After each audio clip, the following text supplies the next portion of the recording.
श्रीलक्ष्मी श्रीमहालक्ष्मी क्षीरसागर कन्यका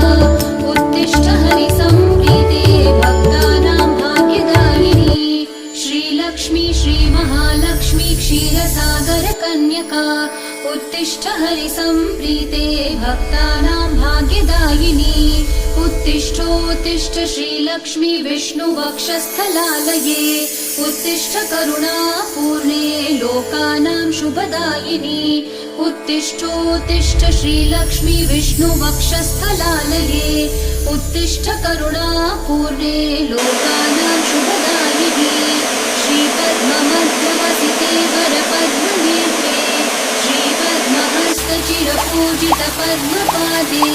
श्रीपद्मजातजननी शुभपद्मवक्त्रे श्रीलक्ष्मी भक्तवरदे तव सुप्रभातम्।